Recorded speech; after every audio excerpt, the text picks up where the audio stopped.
Wait a minute. You can hear me, right? You guys can hear me. I'm not sure which mic I'm using. This is a random podcast, like super random.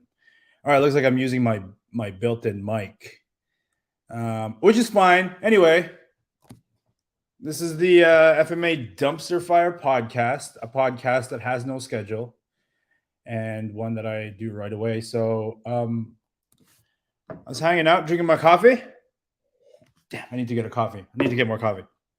Then a friend called me about a post that I made. He's a guy who's been doing Filipino martial arts for over 30 years, for like 30 years. And that's what I made the title of the podcast. Some dude been doing FMA for like 30 years. I wonder if he's any good. So since this is like a random podcast, let's delay the start time by playing the dopest FMA podcast intro in the history of mankind. So stick around.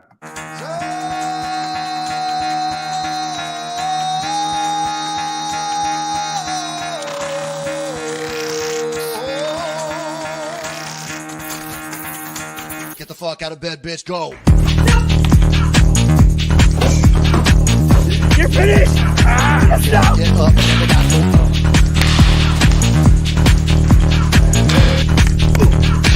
Get up. Gotta wake up, bitch. Get up. Oh. Get up. Get up.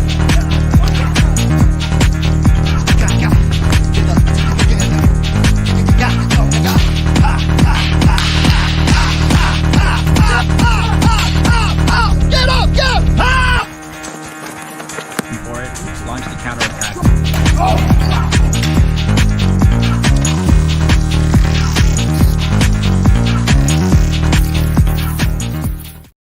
Should have grabbed the coffee while that was playing. I didn't think this through.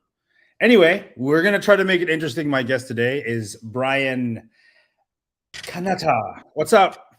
How are you? Oh, not a whole lot, man. Figure it's a good afternoon for some randomness, so this seemed like a good idea. Yeah, seemed like it. So you called me because I made a post about being an influencer in the Filipino martial arts space, and it spoke to you. Yeah.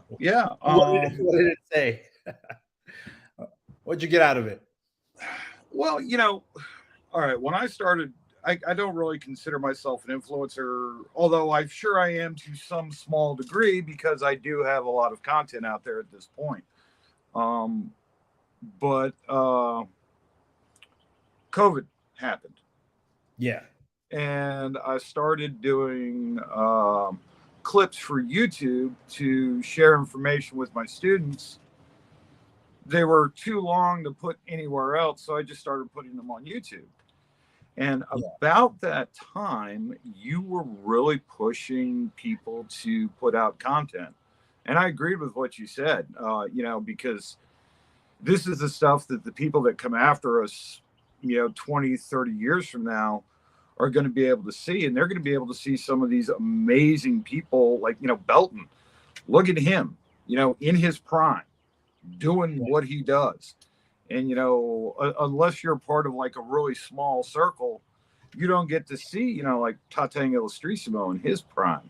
You just get to see him as, an old man. So we're planting those trees whose shade we won't sit under, Yeah, man.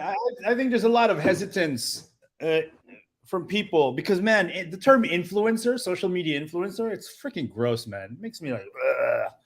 I don't want to be a freaking social media influencer, but just like with anything else, with the term OODA loop or the term tactical, there's going to be low-brow, misunderstood crap shit versions of it. It doesn't make them any less accurate, right? Like when you post something online by virtue of you just sharing that opinion, it's going to influence, whether it influences thought, it influences action. Sometimes that's buying an online course or going to get a new knife or something, but it's what we're doing. And you're absolutely right. It's important that we plant these seeds, stake our flag in the ground, and say, "This is what I was doing in 2023. This is what I was thinking." Yeah, yeah. And, it's also something that I don't particularly think people have mentioned, but being the age I am, because I'm 52, going to be 53 in July. There is one of the things I missed out on in my early days is a lot of recorded footage of me fighting and practicing and all of that stuff. Yeah, man. And now, I mean, everybody's got a high quality camera in their pocket, pretty much. And there's no excuse not to have that footage, to be able to go back at and look at and see where you've changed, to actually understand your evolution as a martial artist and as a person, and, see the things you forgot about and see the things that you may have gotten wrong. And I think that's such an important part of our journey. You've been doing Filipino martial arts, you told me, for like 30 years. Yeah, about 30 years now. Yeah. I was in my early 20s when I found it. It was like this, just once upon a time, long time ago, I was a police officer. That's cool. Yeah. And just a local city of Augusta cop, not like, LAPD, cool shit. Nah, it's just a street cop, man. It was back in the time in this area where neighborhood policing was a really big thing. And I loved that. I loved the fact that we would do stuff like just park our car and get out and walk around the block like a beat cop, get to know everybody, all of that stuff. Actually be part of the community, not an enemy. And, but where that ties in all of this is the guy that was teaching the officer survival course, which is, police defensive tactics or whatever they call it now. He was a Kajikimbo and FMA guy. And his name's Professor BK Luke. And he taught art, he taught us a bunch of stuff. And I was really impressed with it. I was impressed enough that, like, when everything was over, when we were done with the class, I was like, can I come study with you? And he's like, I don't teach anymore except for this. I'm retired, yada, yada, yada. And so I was like, oh, cool. Oh, well, missed opportunity. Let's move on with life. As a hobby at the time, I was really involved in historical European martial arts. The problem with historical European martial arts is they're dead. Everybody is reconstructing them out of manuals and, going out to the woodshed and trying to figure out what these drawings are. So now having the idea of Filipino martial arts in my head, and I was like, I'm not getting to do this enough. I'm having to travel all over the place to find other idiots that want to put on a suit of armor and bang it out and figure out how these guys actually fought. I got to do something to keep moving that's in kind of the same vein. And I started calling around local martial arts schools.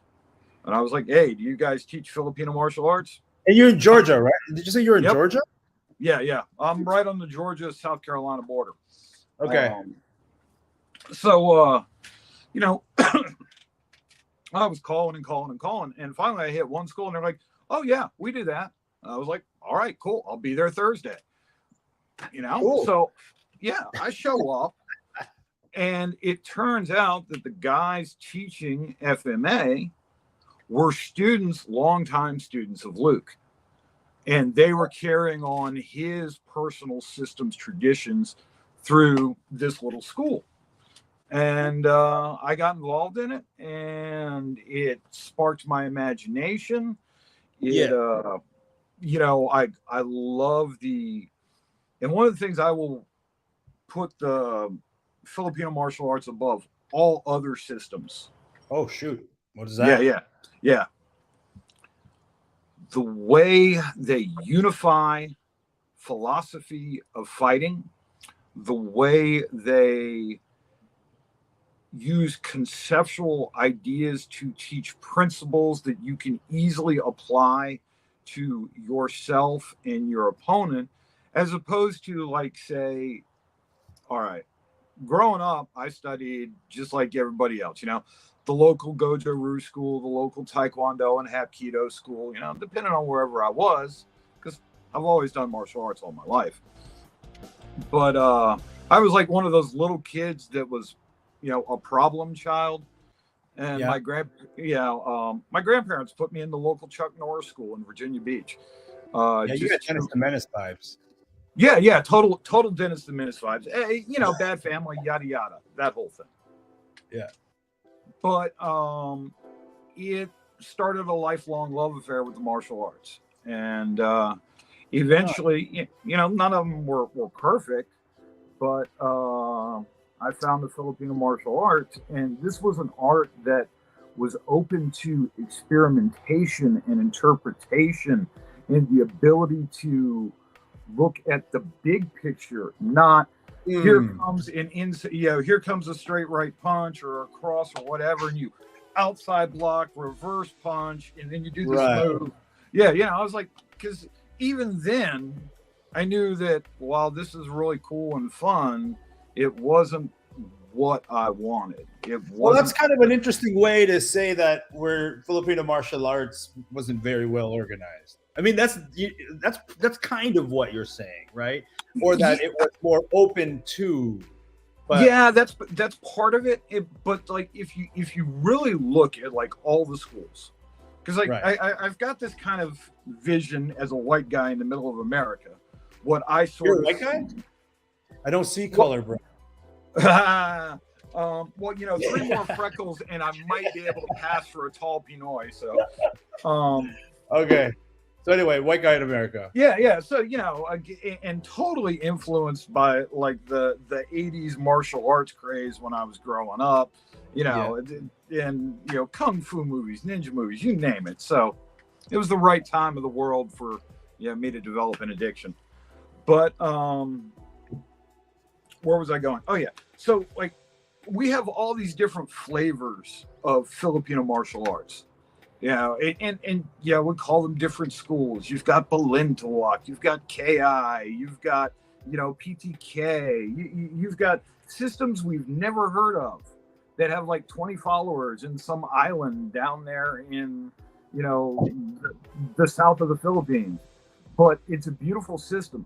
And if you take like a really high altitude view, you can see a unification of approach and principles through all of them.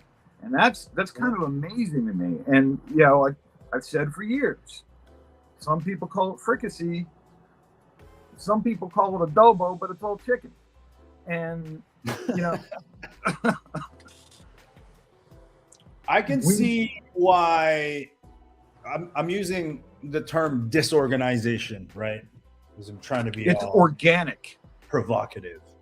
Provocative. What does that even mean? That Filipino martial arts is organic? Like when a weed that isn't taken care of and isn't part of a manicured lawn is organic, or organic can be cultivated and specifically harvested to maintain that integrity. So however way we choose to characterize it, this whole thing about Filipino martial arts being fluid and open and up for interpretation appealed to you, right? Yeah. What systems have you studied over time, and has that desire changed? Do you now seek stronger codification, more organization, a path that you can look at and go, okay, I see the map, so I know where I'm going? Or do you still enjoy the whole go anywhere kind of thing? I have this belief, and I'll answer all your questions, but this is the easiest way to answer it now. To start with, I have this belief that there is only one true art. We don't know what that art is. And every single martial art that is out there, and I'm not just talking about FMA, I'm talking about all martial arts, are interpretations of that art through climate, technology, and culture. And what my personal goal is to find that true art. All right. Sounds very postmodern, relativist. Because while I agree that this art, whatever it is forged by culture, technology, and the times. Mm-hmm. All of those things change, right? Culture changes, Mm-hmm. technology changes, and certain time moves forward. So is it that the Filipino martial arts are better adapted to riding these ever-changing conditions that makes it so amazing? Because for me, personally speaking, that's why I love it. But not all systems, not all organizations cater to or even encourage that, Mm-hmm. right? Some are like, this is how we've always done it in Cebu in the jungles, so that's how you should do it, in Alaska or in Georgia. Well, this is just on that particular note. Okay, I'm 6 foot tall, 220 pounds. All right. You are what, 5'5", 5'6" Something like ish? that. Yeah, Yeah, yeah. Because like I've never been in the same room with you, so I don't know. Um, yeah. I can't. the the way I throw an angle one to hit you is going to be different than how you throw an angle one to hit me, but the principles that lie behind what we're trying to do are the same. So if you take that idea and you broaden it out, there are principles that underlie all of our techniques that we all have to adjust to make work for ourselves. And yeah, Sure. the Filipino martial arts, I think, are the best at allowing room for that, as opposed to, I'm sure there are organizations that are much more culturally focused in preserving a moment in time and preserving the art of a very specific person or a very specific school. That's one of my big problems with a lot of the Japanese arts is they're essentially dead. They like stopped at a point, and everybody else is now frozen in that if they're a traditionalist. Right.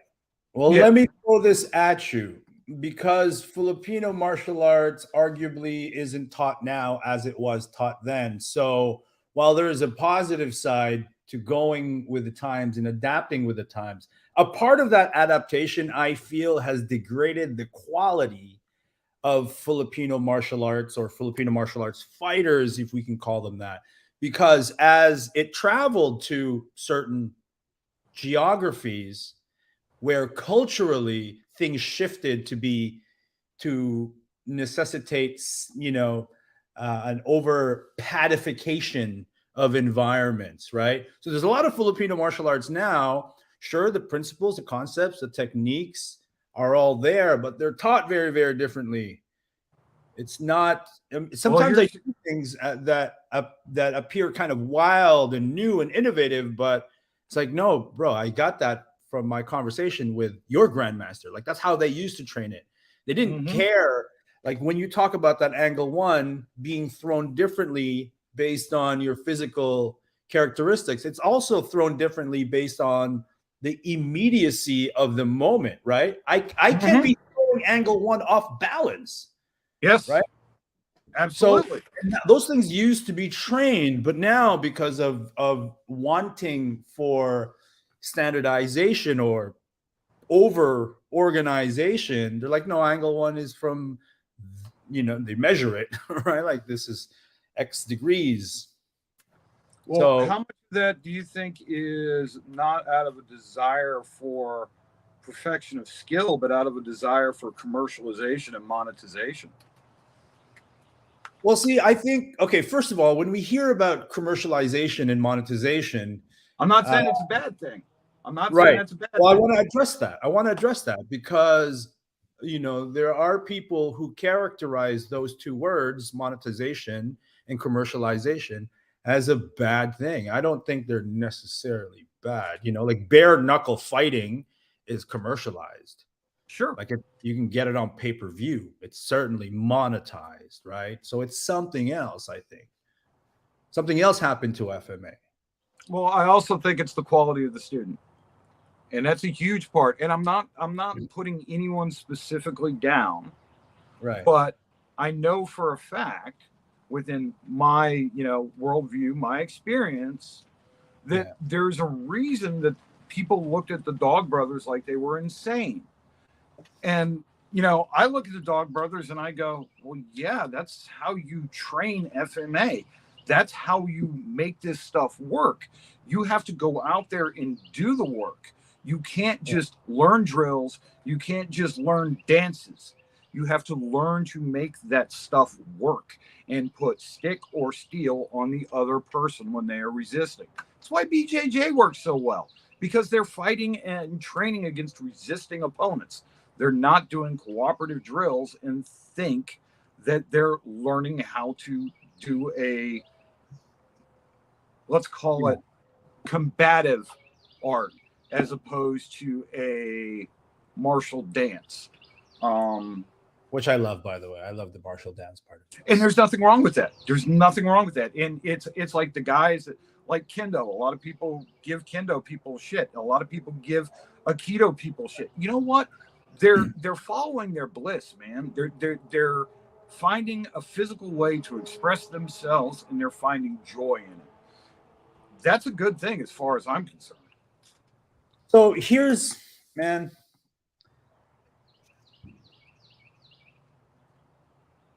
I believe in this sort of pendulum philosophy, right? Like when things are too hard, people don't want to train it so it gets softened, and it doesn't stop right in the middle. It swings the other way and it gets too soft.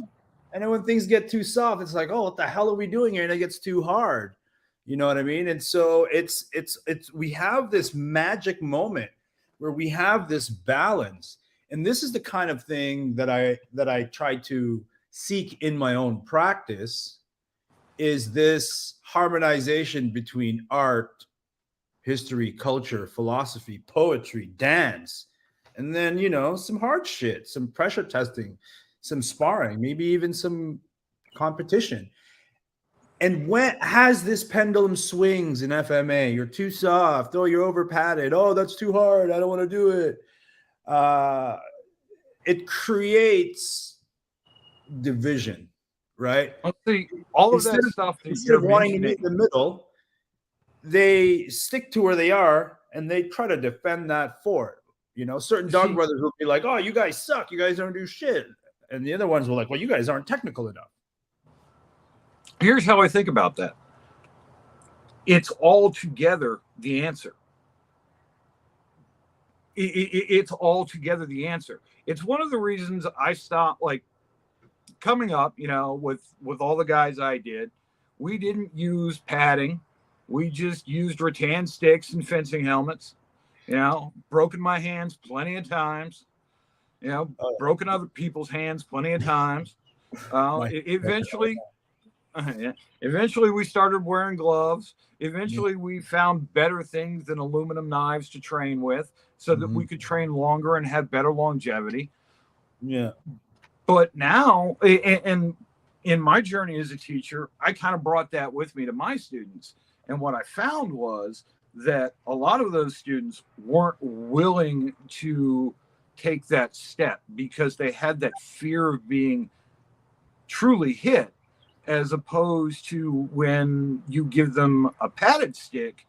Now they're much more willing to engage, and hopefully you can lead them through this process to find that spot where they are willing to go that hard with people they trust. I mean, this is like, when I talk about sparring, one of the big things between you and your sparring partner is trust. I trust that you're going to come at me hard. I trust that you're going to challenge me, but I also trust that you're not going to damage me. You might hurt me. Yeah. You might, and I hope I come away with some really good stripes from, our sparring match. Yeah. But I also know that if you've got the opportunity to split my head open like an egg, you're not going to. And developing that trust within your tribe is a very important part of being a teacher, I believe. But you have to guide them through it all. Yeah, I recently, I started teaching in person, and I have a handful of really dedicated students, and two of those dudes came and visited me, and we trained for 5 hours. And at the end, they were like, we want to spar you." I'm like, "Let's go, man. Thought you'd never ask." And it was both of their first times sparring with Rattan, and one of them. Here's the interesting thing about this guy. He is somebody who grew up, causing trouble and making trouble, right? Like proper stuff, proper childhood, proper upbringing. But he got in a lot of fights, stole some cars, like that kind of hoodlum. But he eventually matured, so he has a lot of like fighting experience. Mm-hmm. But and then the other guy was a little bit more mild mannered, chill.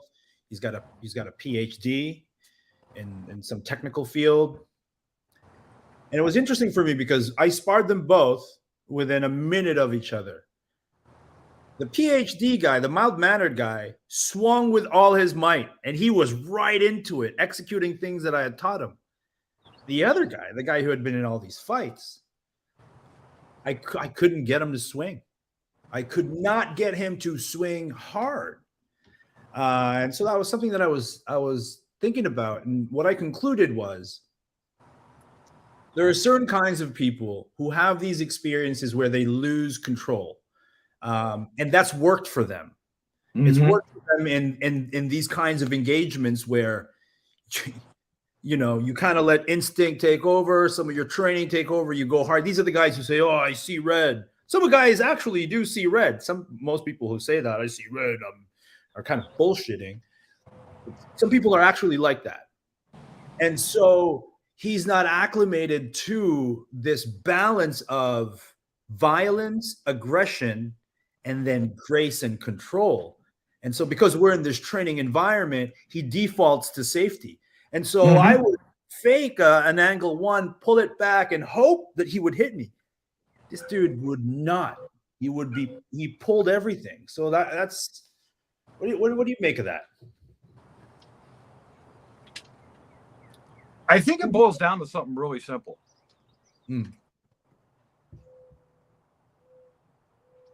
One of the things I have noticed is that people in general are hesitant to harm other people. Even if you're a badass, even if you're, a stone cold, hard pipe hitting operator, you're still hesitant to hurt somebody. Yes. So when you get into these training environments and you know that you are, learning these skills and practicing them, you have not set up the triggers or the appropriate context for violence that you're used to.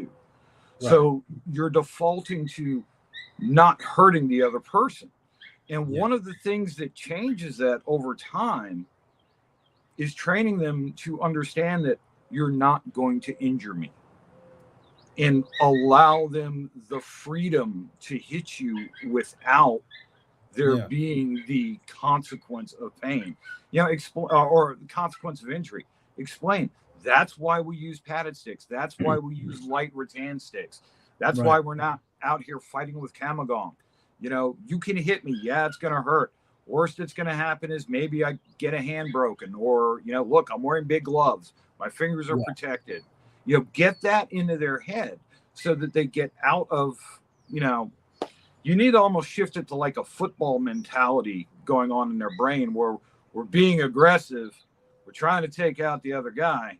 Right. But at the end, you got to. Yeah.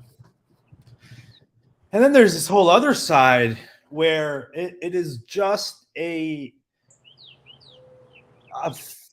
kind of fantasy type violence without ever really getting to touch it, right? Like I see these folks all the time, and I resist being judgmental, because I am a proponent of the art and self-exploration and self-expression and improvement. But some people just fantasize about the violence in Filipino martial arts but never inoculate themselves to conditions where you might actually get to touch that a little bit, actually get to feel that a little bit. And that's, I don't know how to describe it. I guess I'm annoyed by it, you know? Well, I mean, you've got martial arts LARPers, all right? Live action role players. They dress up in costumes. They come to so many events, month. They, as they progress in skill, they get to use better weapons and cooler things and have cooler abilities. They're LARPers. And there's nothing wrong with that because there's a lot to be gained out of that. And I will never, ever condemn somebody for doing that. I used to, like, long time ago, be all about, if it's not real, if it's not effective, it's bullshit. And the problem is when you take that attitude and look at martial arts, you're looking at martial arts in the wrong way, because we all get different things out of martial arts. Some people do it for the social reasons. Some people do it for the fitness reasons. Some people do it for a spiritual journey. Some people just do it for the community because they like hanging out with people. These are all reasons why somebody would study any given martial art, whether it's, something like FMA or Tai Chi. We're all getting different things out of them. I want to shift real quick here. Shift. But first, I'm going to get to the comments. I'm gonna. Oh, I can't see the comments. I'll read them out. But the right. next topic we're going to talk about is, does FMA empty hands suck? But first, I'm going to read the comments. I'm going to post them up here. Datu Kelly writes, true art, it's your natural spirit based on technical experience, attribute development, threat assessment, and analytical adaptability. Sunny and Pod would say, add it up. Praces would say, make it your own. First of all, that's cool. I love that. And I love that we have, I love we have, the caliber of instructor and human being as Datu Kelly present in our little podcast here. I think that's super cool. We have a lot of smarty pants who tune in. So I agree with that. I like, when I first heard natural spirit as Datu's brand, like I pictured a bunch of like oat eating yoga. Hippies. Yeah, pictured hippie, natural spirit. And then when he explained it to me, what I would call it is primal spirit, right? There's something very primal about Filipino martial art. Last time I talked to Yuli, and we were talking about best I could understand, because sometimes he's a hard man to understand. I love the way Yuli wrote. He's like, I love GM Yuli. Yeah, you go like this, boom. I love that guy. Sorry, go on. But we were discussing nature, and what he was saying is exactly what Kelly is saying here. Yeah. And that, finding that nature, the natural way you do things. Hello, bitch. You're not a bitch. The first time Datu called me a bitch, it kind of threw me off. I'm like, wow, we just met each other. But then it was cool. I am a bitch. He was right. All right, let's. Okay, so Kurt. So does origin really matter, or is it efficacy when it comes to teaching FMA? Does origin really matter, or is it efficacy, the fact that it works? I think it depends on what you're wanting to learn. Remember, I talked about, preserving a cultural heritage.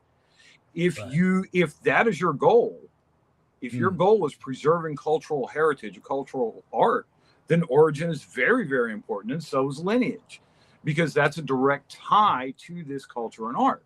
But if you're worried about making something work for you, then efficacy is more important. Again, it's on the individual student as to what they're pulling out of this and what they're seeking. Yeah. So here's where I have trouble with that. You have trouble with everything, Paulo. I have a You trouble with wouldn't everything. And then I love, it's funny. I'm like, my friend Bastian in Nightmare was like, Paulo, you fucking hate everything, but you love everything at the same time. I'm like, yeah, that's kind of confusing to some people. I do hate it and love it at the same time.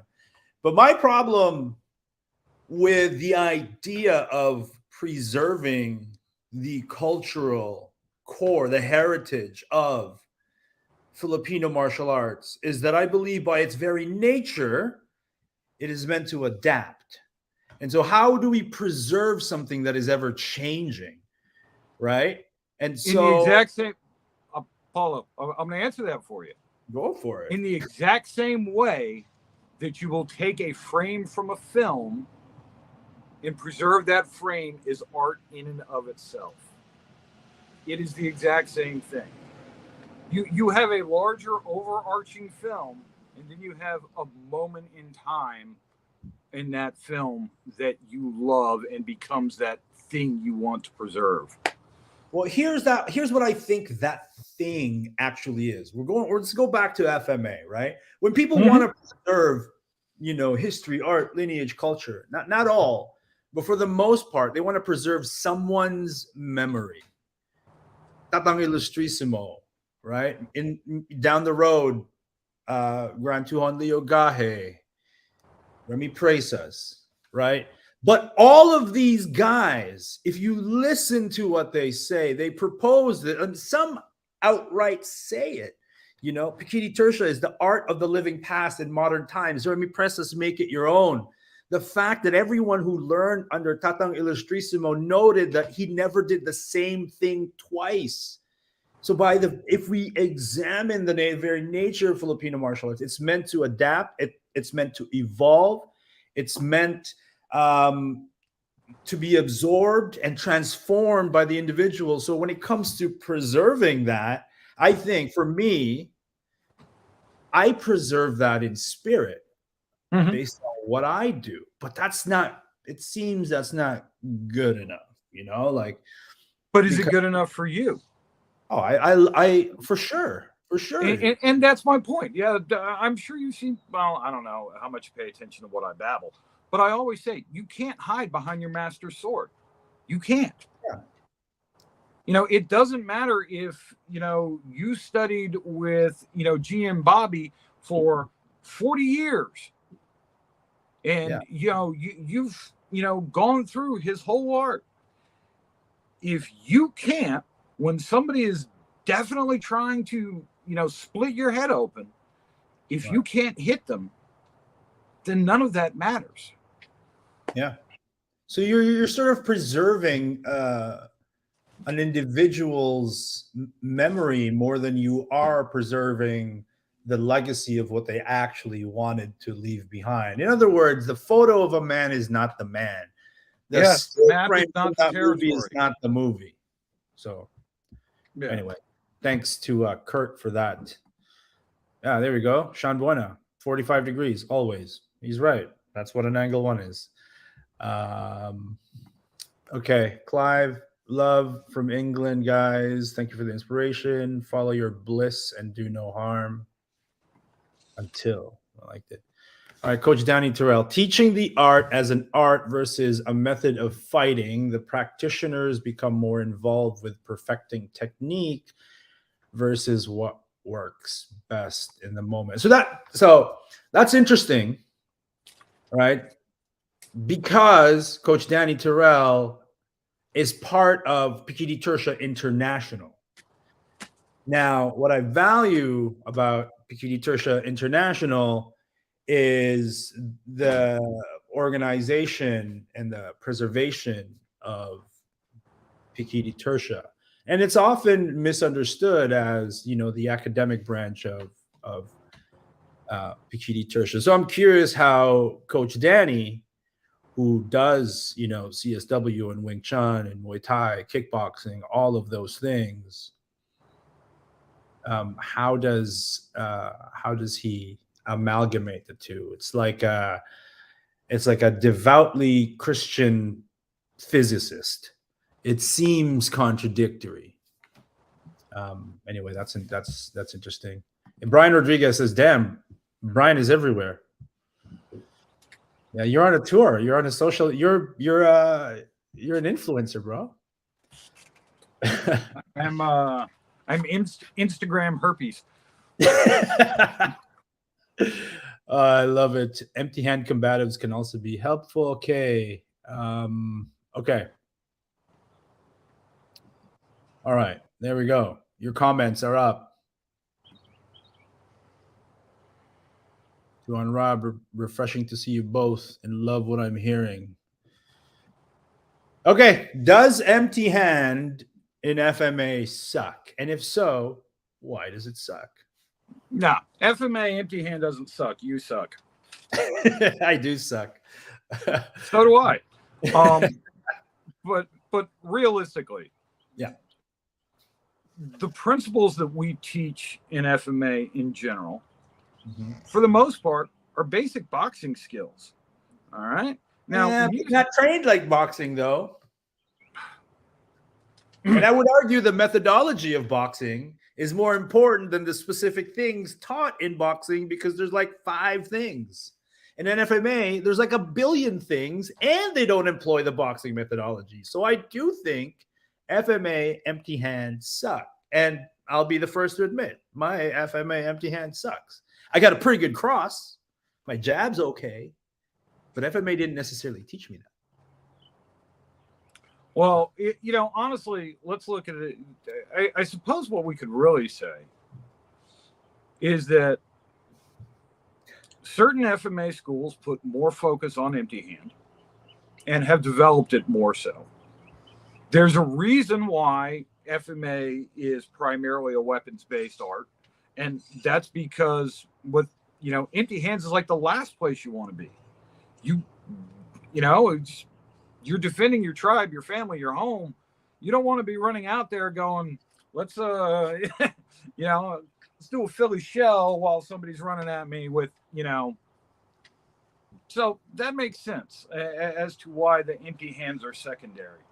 But the reason, and this goes back to good sparring and good training, is that most people out there, they're not even doing what they need to do with the weapons, much less what they need to do with their empty hands.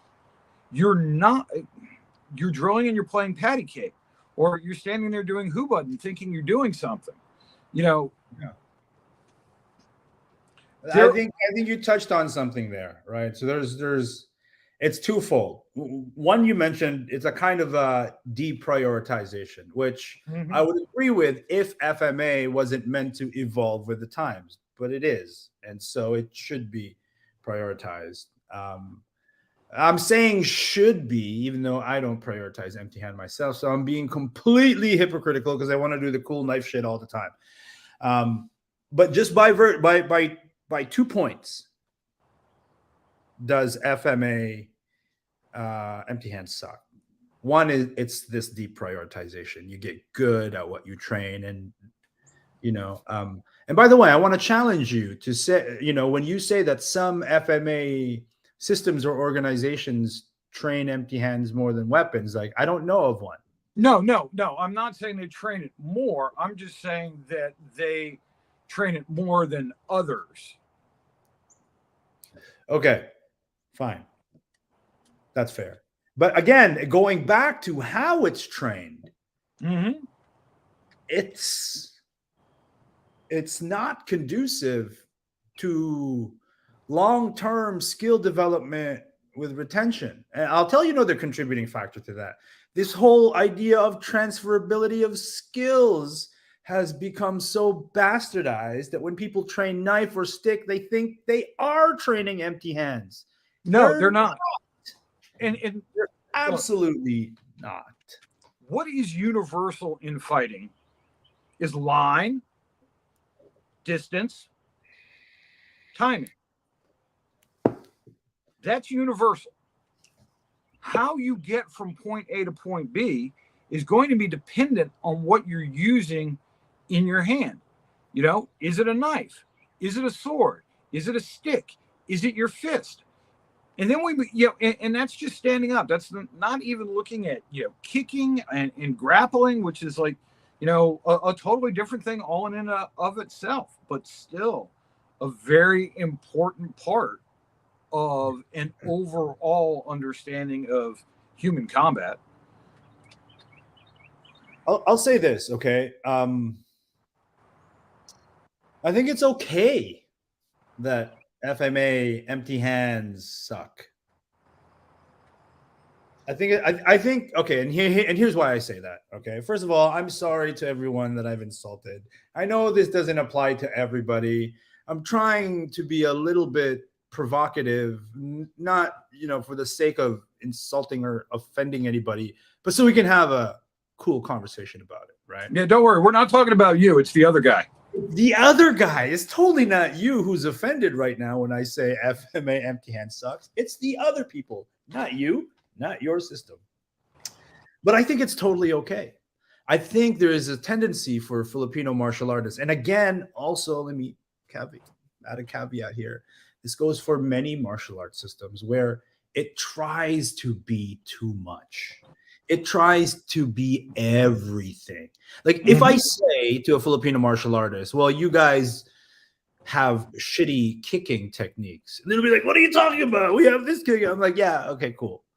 It's okay to say, right? And then somebody will like, what about Sikaran? Blah, blah, blah. But it's still a, more or less truth that, hey, we're not specialized at kicking. That's cool. We try to do too much, right? Like we want to say we're a weapons-based art, weapons first. We train weapons right away. And then when we go, so that means your empty hand must be of a lesser quality. They're like, no, or empty-handed. And then you go, well, then you're ground fighting because you focus on striking with knives. It must be crap. No, we have Duma. I think they want it to be everything. I've specialized my study on two things, and I suck at both: single knife, single stick. That's it. There's infinite weapon combinations. I suck at double stick. I can't do espada daga for my life. Like I can't do any of that very well. But I'm okay at single stick. I'm okay at single knife. And I think there is a resistance to it's wanting to have your cake and eat it too. Oh, we're a specialized system, but we have everything. What about you? What about you? Do you have a specialization? Like for somebody who's been doing this for 30 years, you must have explored. Oh, yeah. I am. I mean, I'm a three kind of guy. I'm stick, knife, and sword. That's those are the things that I do best. I dabble in a lot of other stuff. I play with a lot of other things, but give me a stick, give me a knife, or give me a sword. Those I'm comfortable with and feel very sure that I feel comfortable enough transmitting the lessons I've learned with those to other people. You want to learn to grapple? I'll send you to my friend who runs a BJJ school. You want to learn kickbox? I know Mark Grubel's right down the street. USA Team USA head coach. I'll send you to him. Look at this comment. Bill Burr. I freaking love Bill Burr. I love Bill Burr. Oh shit. So anyway, man, I've said some things that, and again, going back to what we were talking about at the beginning, right? Being this influencer, right? Like there's going to be people who, like Paulo Rubio is now defined forever as the guy who said FMA, empty hands suck. And so you post videos, you do your cutting videos, and you talk, you go on these podcasts. Why do you do it? Why are you on here? Why are you out there? Because I love this stuff, and it's a convenient way to share it with people. I mean, really, that's what it boils down to, truthfully. I don't make my living from the Filipino martial arts. I don't care if I have 1,000 students. But what I do care about is that I get out there in the public eye, and hopefully I spark somebody's interest. and they somewhere find somebody to learn with, I hope that maybe I can, inspire somebody and they can go, oh, look at this, 50 some odd year old dork can do it. So can I.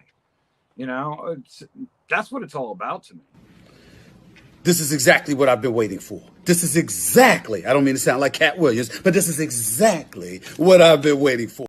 Sure, what in the world that was. Wait, maybe I meant to. Yeah, there we go. I have these elements on this podcast. I never use it. So when I heard that, I was like, this is exactly what I've been waiting for. Yeah. Anyway, it's very interesting, this whole Filipino martial arts thing. I've documented my journey from the beginning, like every step of the way, right? I've said a lot of dumb shit, which was cool because it incited a lot of conversation. I've made some friends because of, in Filipino martial arts, because of dumb shit I've said. I wonder how I'll react to the next generation of me, because for sure, I mean, there's going to be get off my lawn. Get off my lawn. I'll be doing your FMA. 3D virtual FMA. That's not how we used to do it. You had to be in person. I one of the things that I talk to a lot of Filipino martial artists who have been doing it for a long time. One of the things I like to tell people is not to be blinded or not to be ignorant to the possibility that what you might be doing is historic. Like I think, for example, FMA discussion is historic. What Dean Franco and his admins have done. I think look, I'm going to stop you right there, because I think that podcast that podcast has done so much to bring more FMA people together and get connections happening between people than any other thing I have seen since the dawn of the internet. And I belong to some other FMA based forums, and not to diss them because they have their own specialities. But it's like very, how do I say this? Filipino. It's too Filipino. And that's a good thing and a bad thing. There's a lot of like you can definitely tell the in crowd, and sometimes they purposefully troll the community, and it's just shit, man. It's like it's the same dudes. It's the same dudes over and over. And it's an extension of their gossip circle. Whereas I think FMA discussion has transcended that. Yeah. Well, Dean and the mods have they're fantastic about smacking people down that are starting shit. And they don't do it with too heavy a hand. They let things get to a point. They give people the opportunity to fail before they kick them out. And so we can get good discussions going. Yeah. Even heated. But there's still somebody there to go, all right, it's too far, out of the pool. What cracked me up is when Bryan Rodriguez did that live feed and he would just throw in F-bombs. Like, I don't give a fuck. This is fucking too much, and fucking and you motherfucker. It was hilarious, man. I love that, I love that those guys aren't, professional podcasters. They're I love, for example, like in the earlier podcasts, I love watching how uncomfortable Dean got.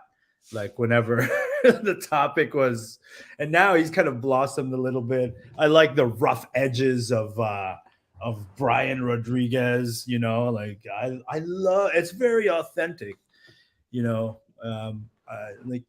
I like Guru Tom when he chats to people. It's very positive with a sprinkle of tactical, and just he laughs a lot. It's cool. I like it. Yeah. I mean, I've learned so much from listening to people talk on there. I've learned new ways to look at things. I've learned I've learned to look at more approaches than just what I've sort of developed into my own dogma. You know, it's allowed me to break out of my dogma, listening to more people, and that's another benefit of being involved in the online Filipino martial arts community. Yeah. Is that if you ignore the dumbasses and the trolls and all of that bullshit, within there's a lot of gold that you can take home and, you know, become better at everything you do. And I think that's an awesome thing. All right, so let's discuss one more topic. Let me just type it up here. This whole idea of this FMA Frankenstein thing. Love it. All right, so first of all, and guys, if you guys are still listening, thank you for being here, by the way. Super appreciate it. Let's talk about the downside of this FMA Frankenstein philosophy. So I've heard it all before. You know, I do not have a base like that I've dedicated. I don't have. I mean, it's Pikiti Tertia for sure, but there are people who believe that before you can go explore different martial arts, you have to dedicate yourself to one system to develop your base, so that you can explore. I never did that. Never believed in it. I mean, that makes sense for the vast majority of people when you're coming up and you're a dumb ass teenager. But I really started taking my martial arts studies a little bit more seriously as a grown ass man. Well, not only that, but with your work in tactical community, you came into it with an understanding beforehand, Right. of good martial tactics and how real violence works, and all of that informed the areas that you explored. And then you found through your exploration that you really like single stick stuff and that you really like knife stuff. But it's still all very, you came with that base already when you began your exploration. Most people don't have that. Even from a, most people's basis of violence is Hollywood, especially in the United States. My base for violence is theoretical. I'm readily willing. I never got in a whole bunch of fights. I was never a cop. I was never a soldier, but I was a good student, and I was really a sponge, and I applied. I've heard this in articulated in a million different ways, and now I'm applying it. I've always applied it, but I love the way there's this guy Kawa, who is a U.S. Army Ranger, and then within the ranks, he became a U.S. Army Ranger instructor. Mm-hmm. Right? He went through every bit of that, and when he teaches, he talks about these three pillars. Oh, that's sweet. He talks about task, purpose, focus. Yeah, Luis. Down. Stab him. So anyway, as I was saying, task, purpose, focus. So this can be applied to a mission, or it can be applied in training. Here's your task, right? Here's what we're doing. This is the task. Angle 1, bisecting line, thrust. And then you understand, and then you have to deliver or make them understand the purpose. Why are we doing this? And then from there, you give them a focus. So, and I believe it can also be, readjusted based on your teaching style, but the idea of task, purpose, focus works. So long story short, I came from, that tactical community, but generally speaking, that's just life experience, right? Mm-hmm. Could have been working construction their whole life, or was a bouncer their whole life. Those experiences, if you're intelligent enough, you can think analytically, absolutely transfer to martial arts studies. Well, you bring up a very important point.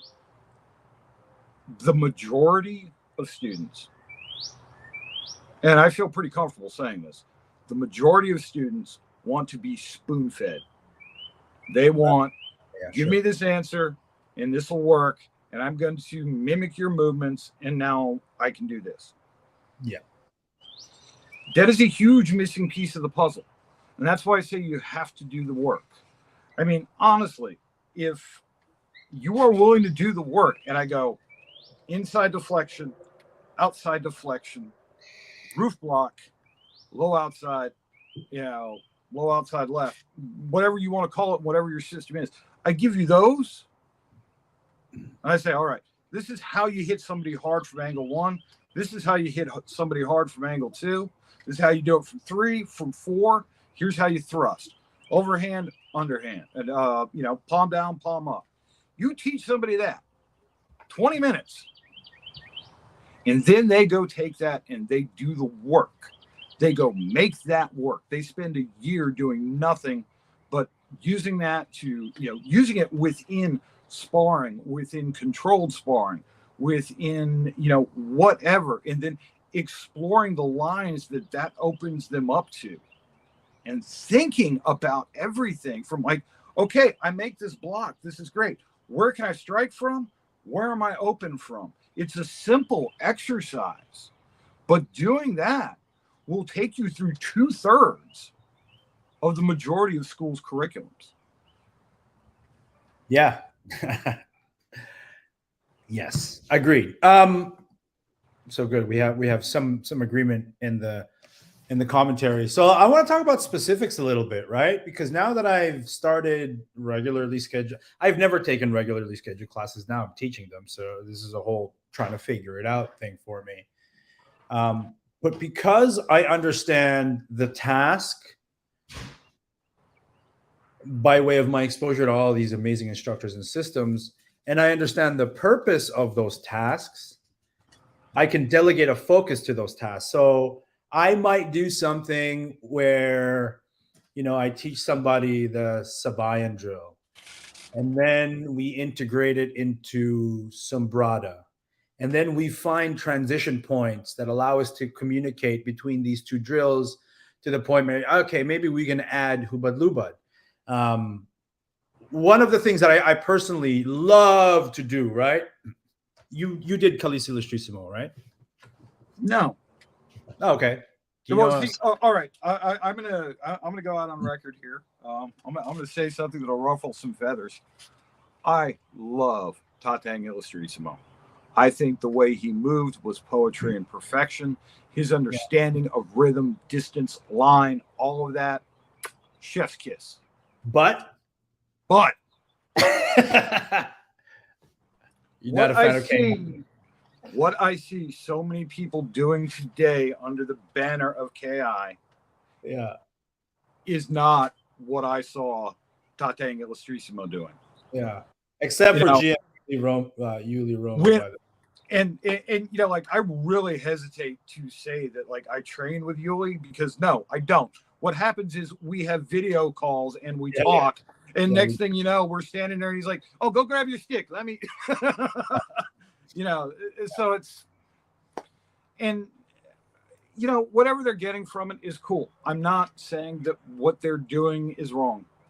Please don't be offended by that. But the modern expression of Khaleesi Illustrissimo is not what sparked my love of Tatang Illustrissimo. Yeah, it kind of reminds me of whenever I hear people say, like, I love jujitsu, I hate jujitsu practitioners, or like, I love the band, I hate their fans.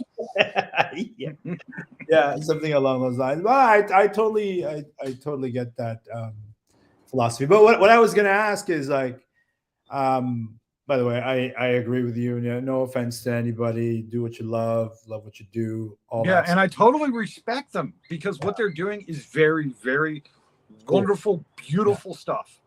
Yeah, not what I'm into. Yeah, I mean, a lot of I don't like a lot of AI people. Wait, that doesn't sound right. How do I say this? because it's not just KI. It's definitely like even worse in Pikiti Tertia. Like I don't like Pikiti Tertians, right? Oh, the biggest thing that turned me off about PTK was the The complete people. mess of it all. Yeah, I mean, you know, they got it. Can't stand Pikiti Tertians, man. No, even though I am one, you know, I've hidden the logo, the PTK logo, in my arm. It's kind of like my dirty little secret how much I love it. And again, this doesn't apply. And by the way, Brian, right? Like you would agree with me on this. When we talk about not liking Pikiti Tertians or certain Calice Illustrissimo, we're not talking about your one. We're talking about those other. right. We're talking about that other guy. The other ones, not you. Yeah, Yours is good. not Yours you. is one of the good ones. Yeah. But back to the whole Frankenstein thing that we kind of started off with. You know about the Lutang and the Retarada and the, Yeah. Oh, yeah. Sure. right? For me, that's like the bread and butter. Yeah. And so when we talk about Frankensteining, piecing things together, I teach my understanding, right, philosophically about Lutang and Retarada and the Baksak, right? Like this, like bam. And I've pulled it off so many times, but I feel like for me, when you put that concept under the Pikiti Tertia fighting philosophy of like agility and forward aggressiveness, and it just supercharges it. Because you can be moving around all of a sudden, then you boom, you're stoic and you're still. And they're like, what the heck just happened? And you present an engaño, right? A deception, whatever you want to call it. And then you execute the specific tactic. We can break all of those things down conceptually, right? Footwork, mobility, distance management, right? Deception, baiting, power generation, reading pre-strike indicators, occupying your opponent's mental space to be able to capitalize, be predictive. We can do all of those things, but specifically PTK footwork with Lutang Retarada. I love doing that stuff. Love it. That's the shit. Yeah. And here's, this goes all the way back to the beginning when, you know, we were talking about, you know, the one true art, or at least when I was mentioning it. What you're doing is you're finding your one true art, your expression of that one true art. You are not doing somebody else's art. One of the things I tell my students is that I'm not teaching you how to fight like me. That's not what I want you to do. I want you to learn to fight like you. I said, you don't become a famous painter by copying Michelangelo's Sistine Chapel over and over and over and over. All you do is get really good at painting that one painting. Yeah. No, you don't want to be known for copying Michelangelo. You want to be Michelangelo. You want to be mentioned in the same breath as him. Right. I don't want to be Tatang Illustrissimo. I want to be, Tatang Illustrissimo, Guru Bryan Kannada, Guru Paulo, you know, whoever, you know, I want my name to sit up there, and not because I see it as like some kind of glorification or I want to be something. It's just that I hold my personal standard of accomplishment that if I get where I want to be in my ability, my skill, my name will be up there doing my thing. I think it's, I mean, I consider myself fortunate, right? Because in some ways I've done philosophically what you've done, which is have the opportunity to explore different perspectives, but I did it in a relatively short period of time by virtue of my work, right? I was never pulled into a system that really required allegiance or something like that. And they knew this about me, right? Damn troublemaker. Yeah. Why teach this guy anything? He's just going to mess it up anyway. But I really do believe in my heart that is the nature, the true nature of Filipino martial arts. You find it in our culture. You find it in our music. You find it in the mannerisms of our people. And not to say these things are uniquely Filipino, because I've said it before, like rednecks and Filipinos were cut from the same cloth, man. Like we enjoy, we value the same damn things, right? I am constantly amazed at the, all right, so like, even though I'm this big white guy, I'm adopted. I grew up in a Sicilian family. It's really funny when we'd ever get together, because here I am like 2 heads taller than everybody. But Yeah. it amazes me constantly the strong similarities between Sicilian culture and Filipino culture. For sure. There's a lot there that you know. Yeah.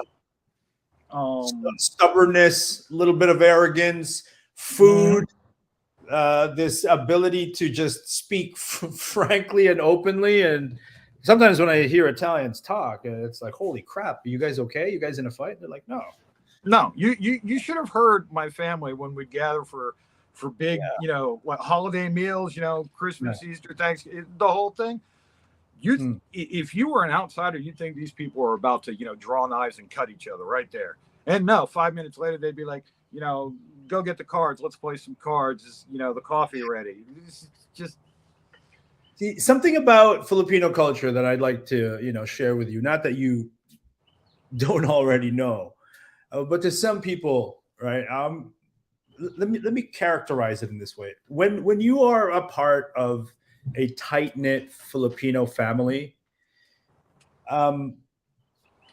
there's no kind of facade of courtesy.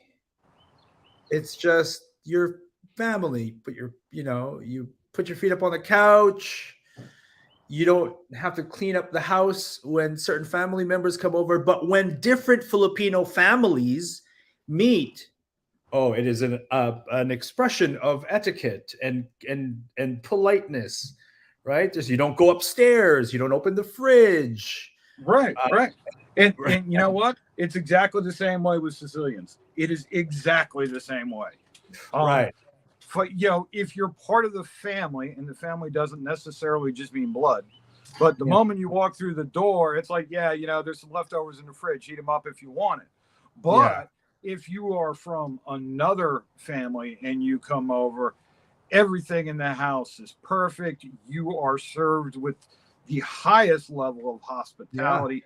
Everybody is uber polite.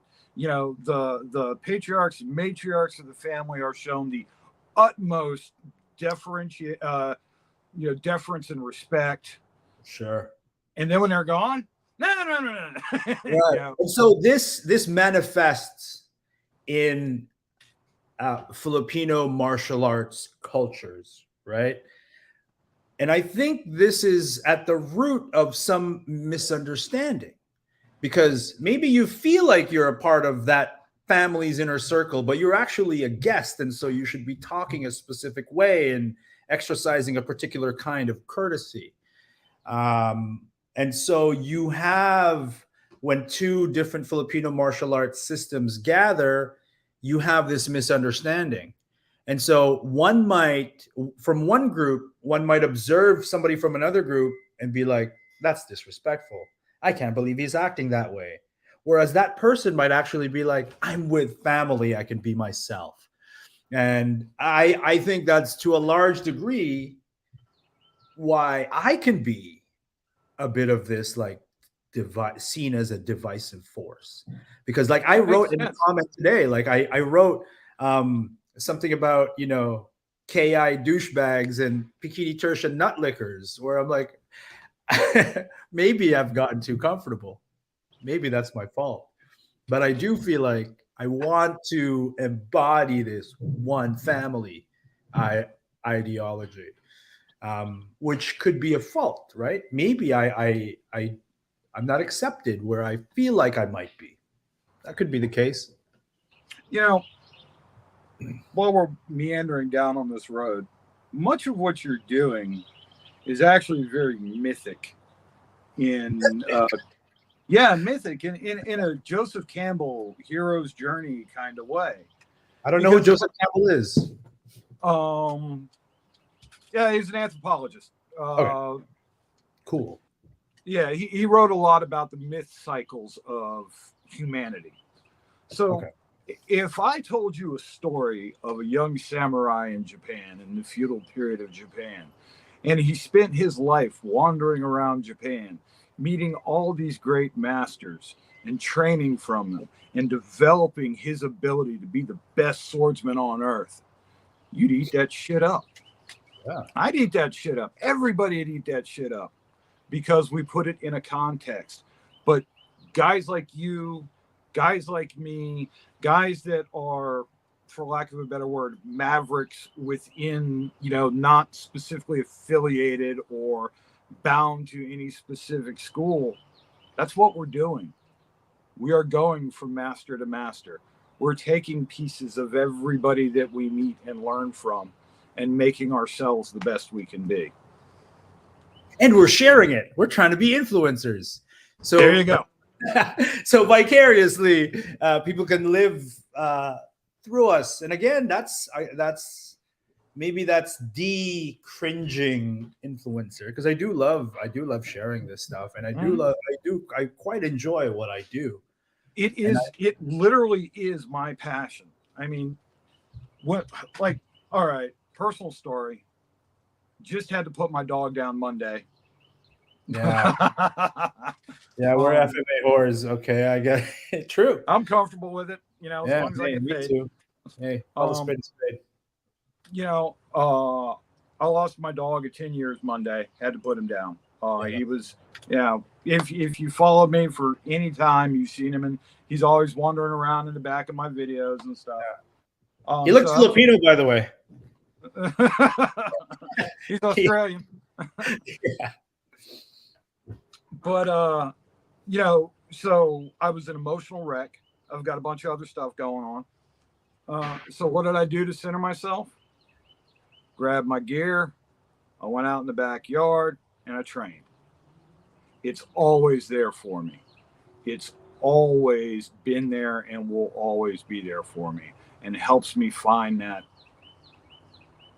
level that I need to be at. And honestly, that's the greatest gift it's given to me, is the ability to do that.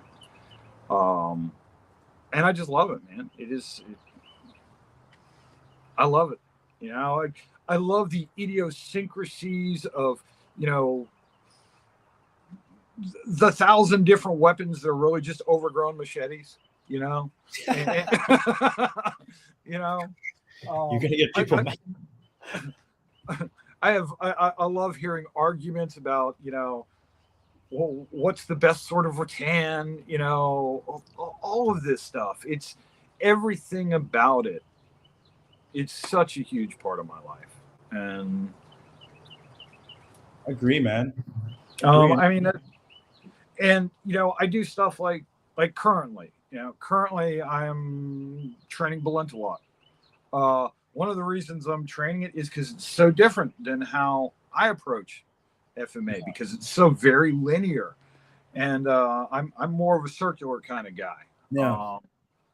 And G and Bobby, come on, man, the guy it's G and Bobby. I mean, he's an amazing dude.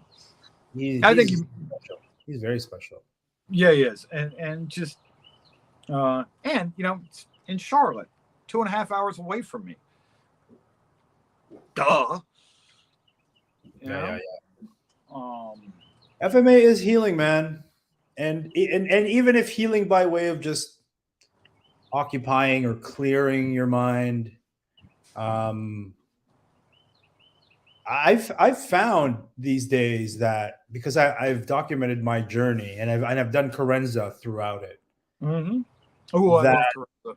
Oh, it's so good that I would be just in the flow of Carenza, and I would do something. I'd tap the ground, I'd raise up, and I'd do a broken strike, and it would remind me of a time when I focused on that, and carrying with it all of the memories that were happening in my life during that time. That's kind of deep, right? It's kind of like, how smell is what ties us to the strongest. Carenza is like that. It's beginning to take form in that way for me. It's meditative. when I teach my students Corinza, one of the things I teach them is your opponent is always better than you, and he's always going to block whatever technique you throw. That's your ground basis for developing your Corinza. And then every question, every movement is an answer to a question. And then you have to move on from there and pose your own question. So for instance, to break it down, let's say I throw an angle 1. Now your stick is down. How are you going to block that angle 1? Okay, so you've blocked that angle 1. Now, what's your next motion? Okay, they've blocked that. What's your next motion? They've blocked that. What's your next motion? And this is how you build your Corinza. I like that philosophy, and I adopt it at times, not always. Sometimes sometimes I just get out there and flow. Sometimes it's just me, and I'm just like, and it's fun to move around. No enemy in front of me. Yeah. But and I kind of like to differentiate it. I tell my students, I call it mindful Corinza. Mm-hmm. And when you do it, if you're doing it right, I should be able to see what your opponent's doing, even though he's not standing there. Yeah, that's kind of like that ultimate goal, But yeah, it's also just fun to get out there and move around and flow and let the weapon, whatever it is, take you where it wants to go. That's a wonderful thing. It's funny, man, because the FMA really runs this like full spectrum. On the one hand, it can be very direct and combative and self-defensive, but then there really is like this really hippie-ish granola bitch like vibe to it. It is healing. It is artistic. It's all of these things. Every sword culture has mysticism and spirituality tied into it. Sure. Yeah. And a lot of times when we get focused on just the practical tactical, we miss that. Yeah. And, most of my students don't want to go off into the, they don't want to take the red pill and, Sure. break out of the matrix and, pop some ayahuasca and talk to God. They just, they want to learn how to put the pointy end into the other guy. And I'm cool with that. Yeah. But that other side of it is there. And it is a big component of why I get fulfillment out of it. Not just the beauty of skillful violence. I agree. One time I took a bunch of mushrooms and I did like live blade Corinza forever. It was great. I would never recommend anybody do that. But for anyone who do not do that. Don't try this at home, kids. Paulo is not your example. No, do not do a bunch of shrooms and then do live blade Corinza. But I think, okay, listen, there's going to be people there who understand that. First of all, I don't take psychedelics recreationally, so they'll have an understanding of what a psilocybin trip focused on something might mean. I got a ton of revelations from that moment. One of the most incredible moments in my FMA journey was that. It was great. So I do recommend, guys, especially if you're young, do shrooms and do live blade Corinza. But not you, the other guy. Not you. The one who can have the other guy. I'm just joking. All right. For legal purposes, please do not do that. Anyway. So what's next for you, man? Let's wrap this up. You're a Medusa dude now. What's that all about? All right. It's cool, man. Medusa fills a really unique place that's kind of missing. There's always been something like that, but the founders of the Medusa system asked the same questions that the people that are teaching Piper now asked. And it was, where do you look for effective, efficient, expedient blade work that is used every day? And instead of looking at the South African prison systems, They looked at the American prison systems, and Okay. what they did was they interviewed inmates, scoured over footage, interviewed guards, talked with all sorts of people involved in it, and essentially codified a very simple combative, and I say combatives in the World War II combatives way approach of, ease of learning for groups of people that don't have a lot of time to dedicate to study. It's ironic because when you're in jail, you have all the time in the freaking world. Right, but those first few months are a mother, and you got to get past it. But, the idea is, number one, just from like say as a Filipino practitioner, I think it's absolutely something worth studying because it gives you an idea of what the real, and I hesitate to use the word real, but the people that might shank you are most likely going to shank you in this fashion. So it would be good to have an understanding of what those tactics and techniques are. Secondly, go ahead. I was going to say, and secondly, if you are not a person that wants to dedicate a large amount of time to learning the subtleties of a bladed art and just want to have a basic understanding, a foundational plan of something that you can execute when shit goes sideways, then it's something you can do. It is for and this is something that we all drill into the people we teach it. This is, while it is scalable, this is deadly force from the get-go. Understand, this is not your response to Bob is drunk at the party and trying to touch a girl's butt. No, this is the response for when that guy in accounting got fired and walks into your office and he's starting to kill everybody. It's that kind of directed violence. Let me express my thoughts frankly about that kind of stuff. Please do. So first of all, FMA isn't exactly known for adhering to a continuum or a use of force continuum. You're not wrong. Knives are out. We're slashing carotids right away. Okay. My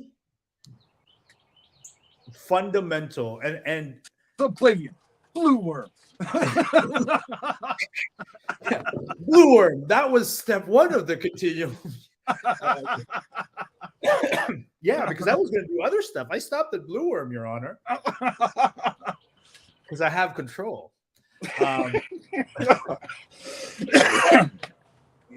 I first came across a quote prison-based system, I interviewed a whole bunch of people from the tactical community, to include a lot of my friends who are prison guards, retired prison guards, and prison guards who are no longer prison guards because of the shit they saw and did as prison guards, right? Right. Along with, tacticians in law enforcement and military. And we had these amazing conversations. And so my criticism of prison, first let me layer this with some positives. All right. Let me make one point real quick. This is not a prison-based system. I know. I'm putting it in quotes. Yeah. All right. I'm just saying it was an analyzation of expedient tactics in the environment where they are used most often by people that do not have, in general, levels of martial arts training. Sure, I get it. And I will address that. Okay. Because the overwhelming majority of vicious rapid knife attacks that we see aren't from martial artists, and yet they embody the same philosophy, right? So, and again, let me sandwich this with some positives. Why I personally enjoy training prison-based systems, right? Because the same principles are adhered to You know, maybe there may be a focus on stealth and concealability, of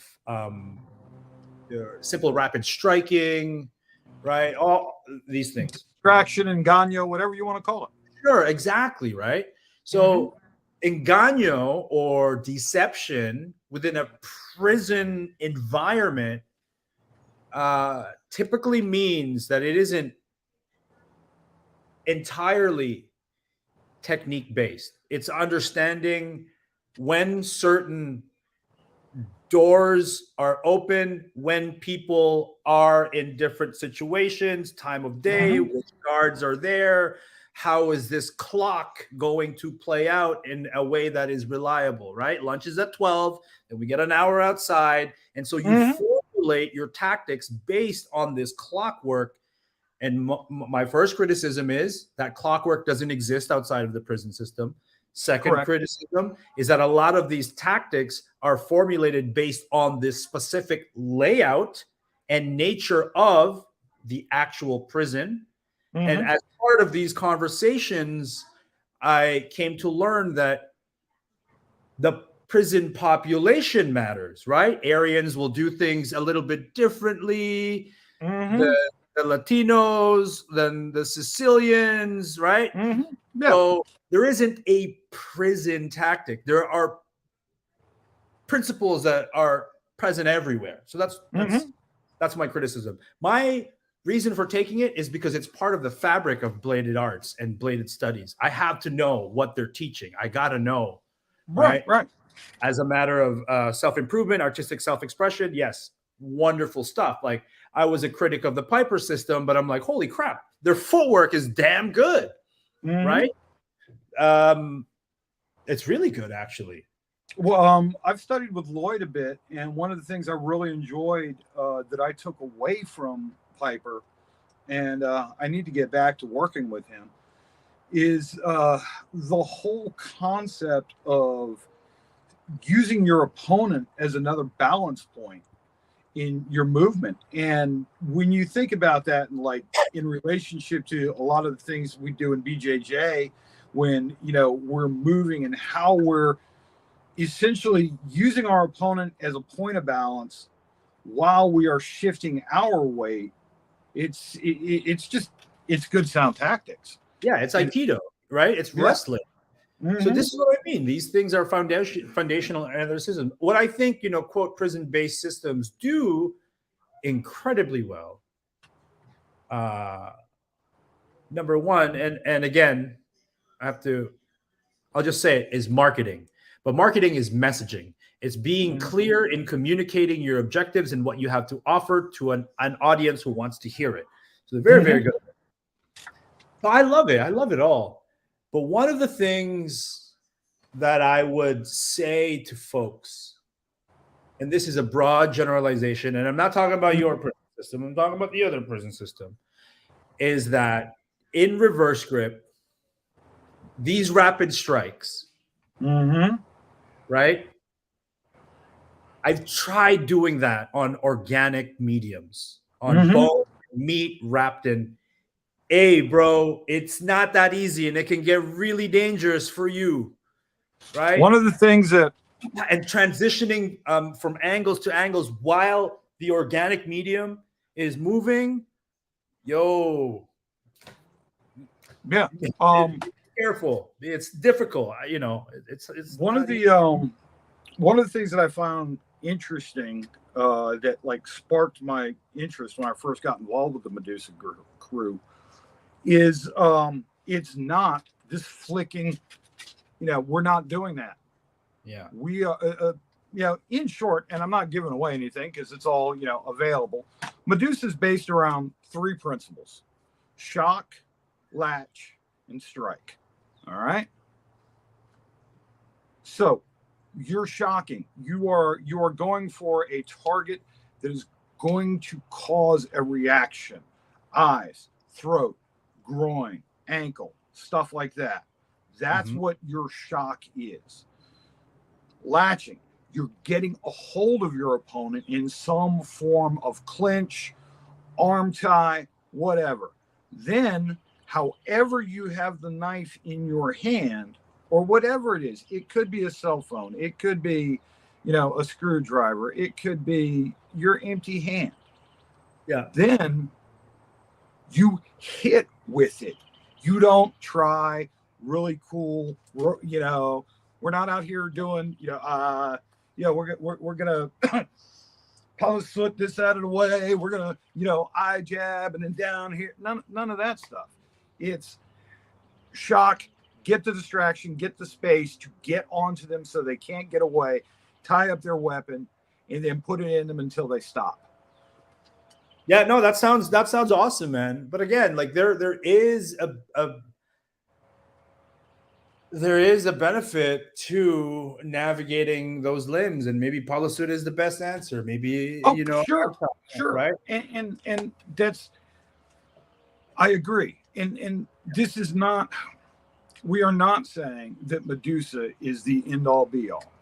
It is simply a very small toolkit that you can train aggressively and have a plan that doesn't take a lot of development. Right. That's the beauty behind it. That's why I think it is useful. That's why I think that it's advantageous for people to look at it. Even if, they don't want to become a Medusa instructor, they just want to, spend 20, 30, an hour or two with one of the instructors and get a feel for it. Sure. So they have an understanding. That's why I think it's useful. Yeah. And so I actually feel like that philosophy of training is ancient, Oh, yeah, it totally is. I think that's how all Filipino martial arts systems should be taught. There is nothing new about Medusa, and we all say it. There is nothing new. Right. It's just put together in this way so that it can be communicated in a very short period of time. That's it. Okay, well, maybe I want to learn Medusa then, because that sounds like, it's I want to explore it. I love the philosophy of it. I love the logo, by the way. It's fucking cool. I'm into cool shit. I love cool shit. It's cool shit. Yeah. Are you now an instructor? I would like to learn. Yes, I'm actually the Southeast director. Cool. I want to learn some Medusa. I want to cross-reference it with some of the stuff that I'm studying as well.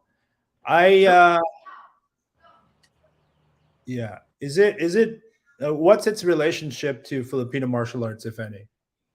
None. So the founder never did it? No, the founder did do FMA. It wasn't working for him. He could not.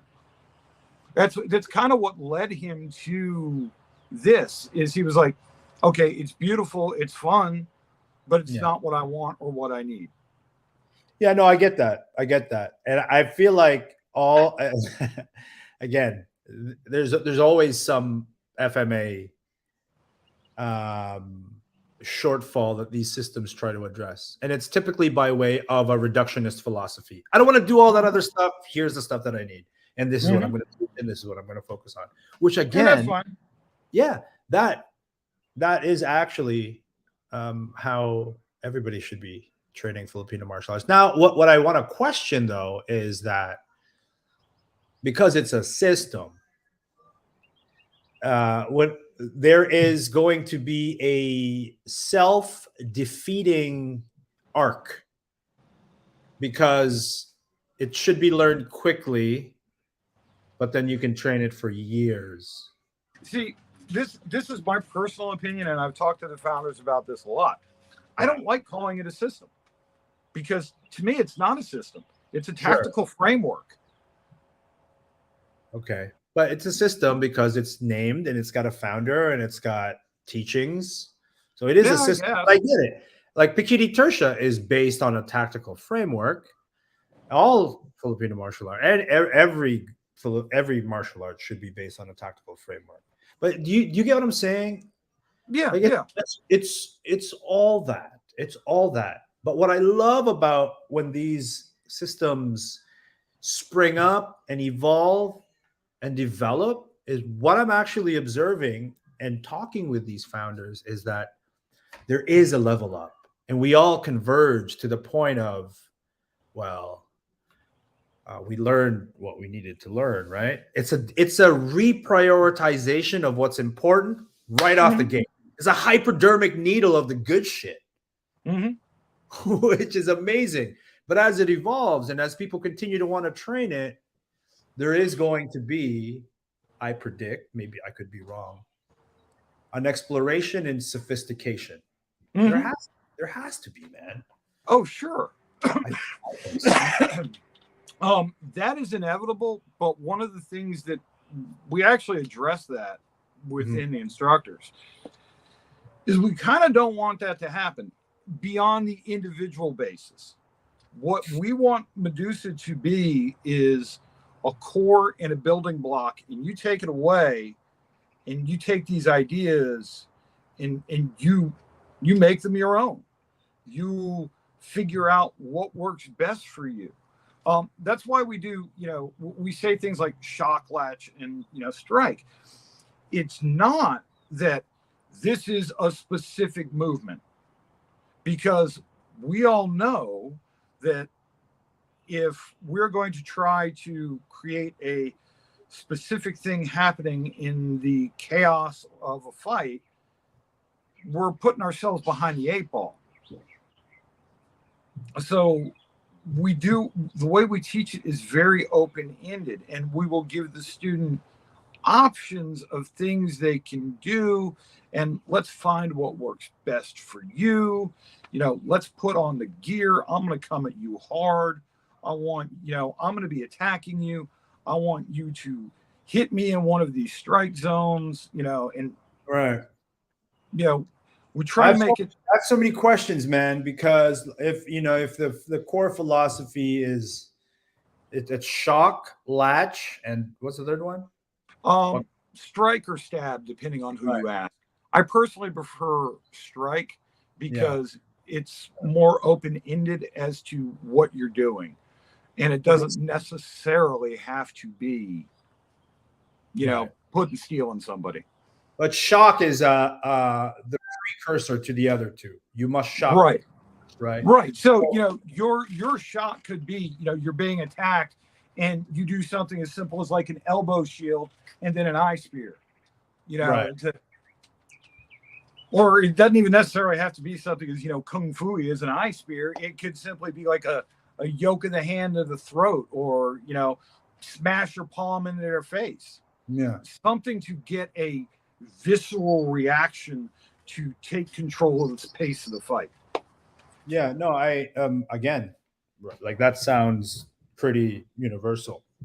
Yeah, to some degree, which is what kind of makes me want to learn the specifics of it, right? Like I hear the premise. So now I want to know like how specifically the system addresses that, because when I hear something like shock, latch, I have questions, because how am I going to shock somebody based on the condition of self-defense when I have been the one who was shocked by this? Because so is it a self-defense program? Is it assassinative by nature? Is it offensive primarily and defensive secondarily? This is the way I present it. Self-defense is a legal term, number one. And I'm not a lawyer. So you go talk to a lawyer, go spend, $150, spend an hour with a self-defense lawyer, and he can give you what's valid in your jurisdiction. I will not teach you that because I am not a lawyer. Number two, self-defense is an action. We're defending ourselves. In a conflict, self-defense is that first oh shit moment. It's how you weather that first attack. From there, you have to change your mindset to take control of the fight and become offensive. If you are defensive, you are behind the curve. If you are offensive, you are taking control of the situation. And let's say that it's this case where this guy, you know, throws that, you know, beer bottle at your head, you block it, you poke your fingers into his eyes, and he drops down, you know, or, you know, falls away. You don't have to go to the next step. You don't have to grab this guy and beat him into submission. Your primary goal is to defend yourself and get away. We are not assassins. We are not, you know, trying to kill people. We're trying to defend ourselves. So everything is a progression. Right. Well, The only time it's I'd Go like ahead. to share this with folks, and this is not legal advice, but there seems to me, from my observation and conversation, 3 or 4, depending on where you live, conditions that must be met. A lot of people get confused about what a self-defense condition actually is. So very roughly, I'd like to outline some of those things, those 3 or 4 things, right? One is that you're not a willing participant in the engagement. You haven't not incited, mutual combat. right? It's not mutual combat, right? So you're not a willing participant. 2, that you've exhausted all reasonable forms of escape, evasion, or de-escalation, Mm-hmm. right? Right. The 2 kind of go hand in hand. The other one is that you use force proportionate to the threat, and that you do not go beyond what is What a reasonable person would deem. exactly. So When I was a cop, yeah, we were trained. Every physical action you're taking is to stop the threat, not to get revenge, not to administer street justice or whatever you want to call it. You apply the amount of force necessary to stop the threat. yeah. No, understood. Yeah, I've met cops from every spectrum in my travels. It is definitely a spectrum. But anyway, yeah, for sure. Listen, almost 2 hours. I'm gonna let you go. All right, bro. Thank you for your time. And I had a I'm great gonna- time. I want to learn some Medusa. Cool. Yeah, man. Just send me an email when you got some free time, and we'll work out a schedule and we'll figure out some shit. Definitely, I want a patch because that looks cool, and I love the name. Send my regards to the founder, also Mike and Seth Raymond. Yep. And I would love to have them in conversation at some point. Sure, I can absolutely introduce you guys. Cool. All right, brother. All right. Thank you All for right. your time. Yeah. Peace. Have a Bye. Cool. That was awesome. Yep. That was good. That was 2 hours. Holy crap. I didn't realize it was 2 hours. So I'm going to leave you guys with this. So I have a good friend who is called upon very frequently to provide expert testimony. He's an expert witness in a lot of use of force cases here in Canada. So bear this in mind while I read this to you. And it started with somebody that a friend of mine on Facebook posted, Mustafa. Let me bring this up. You guys, just chill for a second. He wrote something, and it goes like this. He said that one day, martial arts instructors will be held accountable for who we teach dangerous techniques to. We have so many who can't wait to try their art out on a bad guy. And the continuation of that conversation was me commenting with something like, can you give me an example of a martial arts technique that isn't dangerous? And he continues, I'll be brief. He basically continues to say that it's not about what you teach, it's how you teach it. So this got me thinking, right? first of all, I don't think it's a new thing. I think martial arts instructors have been held accountable, or at least were called upon to justify or explain what they taught. I think it's really, really important for Filipino martial arts instructors specifically to be careful about how they teach something, because I always say there's nothing new under the sun. If you want to learn about high value targeting, you just go on YouTube and, or, ask any grade 10 science student to talk to you about basic anatomy. But you can go on YouTube and figure out where the arterial lines go, where they might be closest to the surface, all that stuff, right? So it's not what we teach. It's not like, okay, you cut the carotid like this, and then you go down to the brachial, or you can attack the subclavian, and then, the femoral artery. It's not that. That stuff is more or less general knowledge. And to any Filipino martial arts systems that claim to have some kind of a secret about these deadly techniques, it's all out there, right? Any reasonably intelligent person can get this information. But I do believe that how we teach these things matters, right? I don't think that, a lot of people say, oh, we vet our students. No, you don't. You don't really vet your students. They come into your class and you get a feeling, right? You're not running no background checks on anybody. Let's be real, right? And I think these feelings are really, really important, because as a martial arts instructor, you should be in tune, or you should have some understanding about certain warning signs when it comes to the nature, character, and behavior of the people that you're teaching this stuff to. Ain't no background checks really happening. So how we teach these things is important for all intents and purposes. And I make this very, very clear. What I show online, what I show on Instagram is art. You can call it practical. You can call it bullshit. You can call it artistic. You can call it whatever you want. For me, it's art. Showing you art. The cool thing is that dependent on the observer, it could be seen in this spectrum. And of that, I have really no control over, right?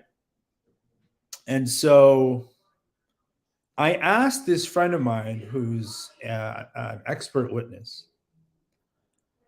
I asked him, hey, I got a complex question that needs a simple answer if it's possible. I asked him, if a martial arts instructor is to be held accountable for the content and nature of how something was taught to an individual who was found guilty of a crime, what would the charge be? Meaning to say, you taught something to somebody who committed a crime.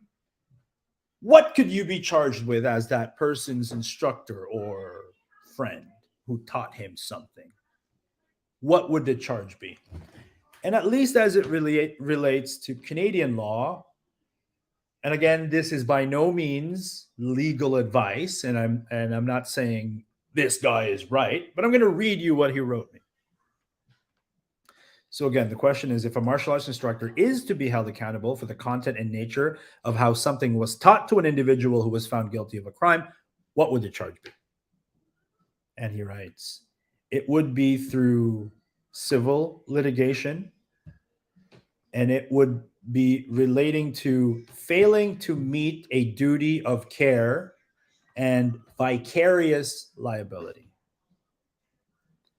An instructor's curriculum and background would be examined to vet negligence respecting to the technique that would lead to injury and or death. That's really really interesting. But the thing that he wrote that I was like, cool, this is important, and I'm glad that I do this. Instruction requires the lawfulness of application. So I always talk about this shit, right? And this is why I talk about context all the time, and why I am dead serious when I say that what I teach is art. And I also make people aware that, it doesn't take a whole lot of skill to be dangerous with a knife. And so what we're studying here is sophistication, a mental challenge, a brain puzzle. And yeah, I just wanted to share that with you guys since we were talking about, prison-based systems. I think by virtue of the world that we live in, this whole social media landscape, and our intentions as instructors and people who are passionate about the Filipino martial arts or any bladed arts, we have to be cautious, right? But I also believe that there can be such thing as being overly cautious, right? Like, when you see, for example, like a wushu demonstration of like double swords and it's fancy and it's artful, I could look at that performance and go and extract a moment, short sequence from that I can be like, whoa, that's some deadly shit. And so I think the best that we can do is to communicate as often as we can, whenever it's appropriate, the context of our actions. I'm not saying we have to do it for every little piece of information that we release, because again, an angle one is something that nobody needs to teach you. And it just so happens to be the most frequently used and the deadliest attack, right? Like this angle one strike, whether that's a stick, blunt force instrument, or a knife, angle one. And that angle one is perfectly in line with some things that, can hurt and do damage. So that's it. All right, yo. Thank you guys for being here. Appreciate the commentary. This was good. It's been a while since I really did a podcast like this. This is going on 2 hours. Jeez. Thanks for being here. If you were here from the beginning to the end, thanks. I appreciate it. If you guys want to chat with me, if you guys ever want to hop on this podcast, let me know. I don't schedule them. Rarely, very rarely do I schedule them. This conversation with Guru Bryan was because he saw a post of mine that I posted earlier, and he just wanted to talk to me about it. I'm like, hey, you want to hop on a podcast? And I said, yeah. So catch me if you can. I'd love to go on a podcast with you and hash things out. Until next time, I'll see you guys. I think I'm gonna play the outro. I'll play the outro. I'm gonna play the outro. Leave your final messages. I appreciate you guys. All right. Peace.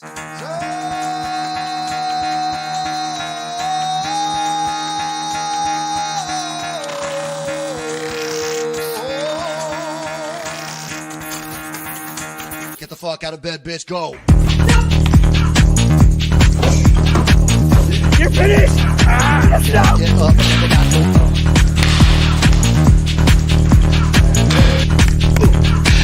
up. Gotta wake up, bitch. Get up. Oh.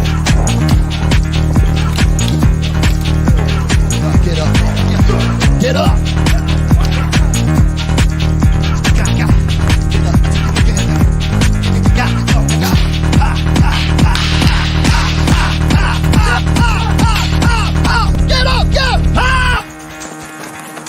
For it, launch the counterattack.